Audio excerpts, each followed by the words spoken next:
Best and the worst that fame has to offer. Mia Farrow was born on February 9, 1945, straight into Hollywood pedigree. Her parents were film director John Farrow and actress Maureen O'Sullivan. Farrow grew up in a strict Roman Catholic household with 6 siblings. She loved to perform for them, their parents, and any sightseers driving by on celebrity tour buses. Farrow was a happy child, but a dark period was looming on the horizon. When Farrow was just 9 years old, she was struck by polio during a huge outbreak in Los Angeles County.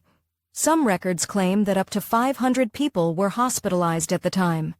The young Farrow was kept in quarantine all alone for 3 excruciating weeks. It was a lot for such a young girl to take, and she later said that the period marked the end of her childhood. Farrow has over 50 film credits to her name, and she didn't get them by waiting around. When she was 2 years old, she appeared in a short documentary, and then when she was 13, she appeared in her father's film, John Paul Jones. Few people know that Mia Farrow was close personal friends with the iconic musician John Lennon. He even wrote the song Dear Prudence for her younger sister, Prudence Farrow. However, on a more tragic note, Mia's apartment building is next door to the Dakota, infamously known as the place where Lennon was brutally assassinated. The Dakota was also the setting for what is probably Farrow's most iconic film, Rosemary's Baby. It was called the Bramford in the film and only used for exterior shots as no filming was allowed inside. It would be an understatement to say that Mia Farrow had a fraught relationship with her father. In reality, father and daughter were deeply unhappy. After the tragic death of Mia's oldest brother Michael in 1958, John Farrow began drinking heavily and had violent fights with his wife. When Farrow was just 17 years old, he passed away after suffering a heart attack. The Farrow family hadn't been in great financial shape even before Michael's passing, so when he died, things only got harder. Farrow's mother had been appearing in Broadway productions in New York City to keep the family afloat. After Michael passed away, Mia Farrow was ready to do her part to contribute to the family's finances. Making good on her slim figure and beautiful face, Farrow turned to modeling. In 1964, a year after her father's death, Farrow got her big break when she was cast in the primetime soap opera Peyton Place. She played Allison Mackenzie, an innocent teen girl, for over 250 episodes. Her love interest in the show was portrayed by then heartthrob Ryan O'Neal. Looking back, this is darkly ironic. O'Neal is now known for his controversial relationship with his daughter in similar vein to one of Farrow's famous exes. More on that later. When she was just 21 years old, Farrow fell madly in love with a significantly older man, the iconic Frank Sinatra, then 50 years old. But little did young Farrow know, the couple was doomed to a brutal end. Sinatra was very controlling of his young bride, demanding she give up her career. Farrow agreed, shocking the nation by leaving Peyton Place at the height of her rising star. At this point in her career, Farrow was known more for her high-profile marriage in her time on a soap opera than her mettle as a serious actress. However, an incredible opportunity was about to come knocking. Farrow was offered the prestigious leading role in the classic horror film Rosemary's Baby. But little did she know it would come at a great cost. After marrying Sinatra and putting her career on hold in 1966, Farrow spent 2 long years playing housewife while he continued to work.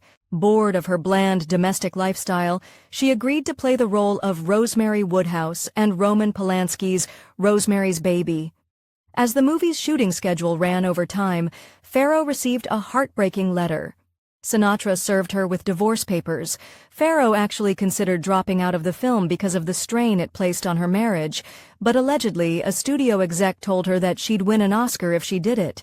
Famously, Farrow was nominated for multiple awards for Rosemary's Baby, but no Academy Award, a move now seen as one of the most legendary snubs in Oscar history.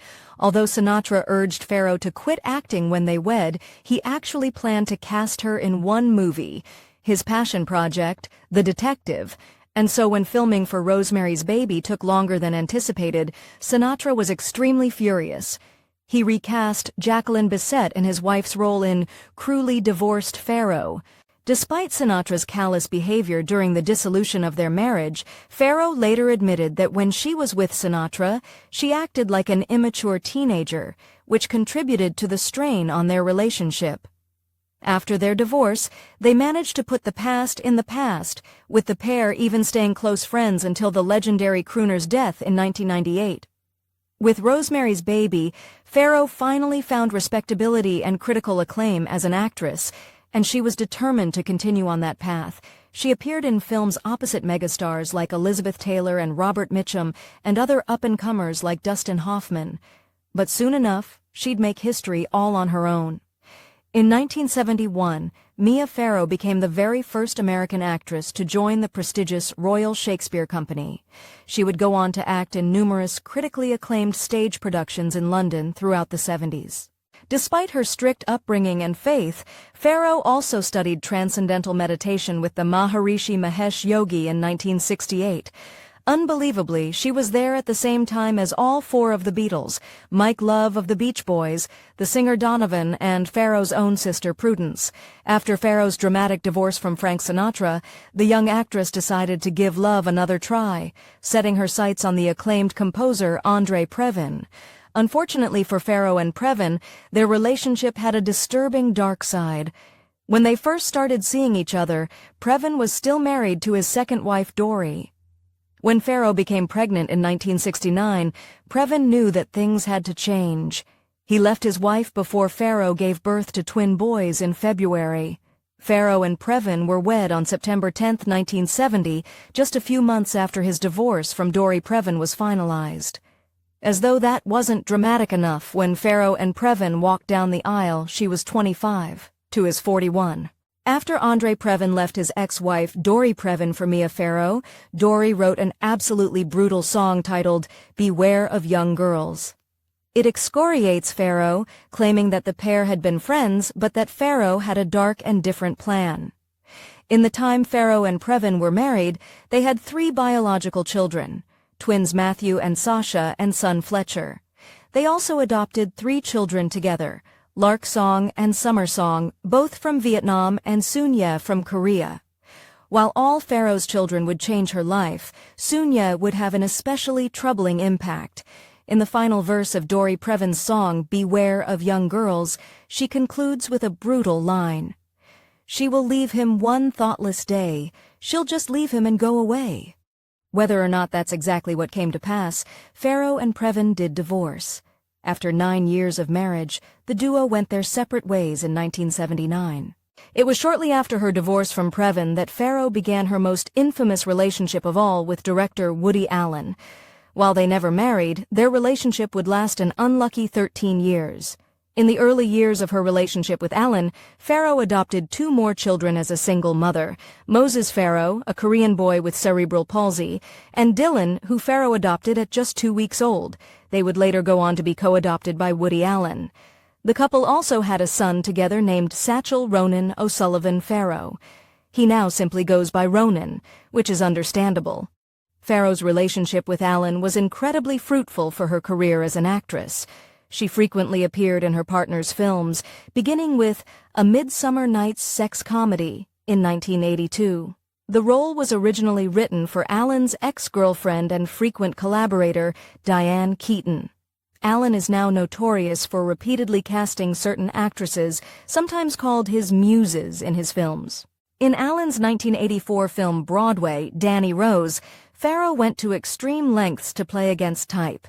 In order to portray a woman who gets mixed up with the mob, Farrow gained weight and spoke in a heavy Italian accent, with many saying she was unrecognizable.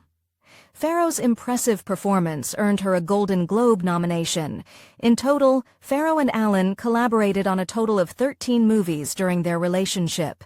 Their final project, Husbands and Wives, was released in 1992, shortly after their highly public and scandalous separation. Ironically enough, Allen and Farrow play a married couple in the film, and surprise, surprise, Allen's character has an extramarital affair. In January 1992, Mia Farrow made an utterly disturbing discovery that would change the course of her life forever.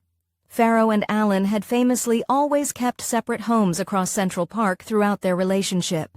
While visiting Alan's home, Farrow found naked pictures of her adopted daughter, Soon-Yi. When Farrow confronted Alan, he told her that he and Soon-Yi had begun a physical relationship 2 weeks prior to her discovery of the photos. She ended their relationship then, although both Alan and Soon-Yi later claimed that Alan and Farrow had already been broken up by that time. In any case, when Alan and Soon-Yi began their relationship, Soon-Yi was just 21 years old. According to the sources, both Soon-Yi and Alan claimed that their controversial relationship would raise eyebrows. Both Soon-Yi and Alan claimed that he hadn't had a paternal role in her life. During a later court battle, it was found that the two had rarely interacted prior to 1990. Their relationship wasn't made public until later in 1992, and the news emerged side by side with another horrific scandal involving Farrow and Alan. Mia Farrow and Woody Allen had been separated for months by August 1992, but he still visited with the children he shared with Farrow, Dylan, Moses, and Satchel. After an unsupervised visit with Dylan, then 7 years old, little Dylan told Farrow that Alan had touched her inappropriately. Farrow informed the authorities while Alan found out about the allegations from the family's therapist. Alan's response to the allegations was astonishing. While Farrow and Alan had previously been close to reaching an agreement about the custody of the 3 children they shared, after the accusation, he sued for full custody of Dylan, Moses, and Satchel. He also released a public statement confirming his relationship with Soon-Yi Previn. Alan also said that Dylan and Mia Farrow's allegations against him were false and that Mia had manipulated Dylan into making them as an act of vengeance. A series of lengthy, heart-wrenching court battles quickly ensued. Alan's petition for sole custody was ultimately rejected. Also, a criminal inquiry against Alan was not pursued by authorities in order to prevent any further trauma to Dylan. Finally, Farrow's petition to revoke Alan's adoption of Dylan and Moses was also rejected.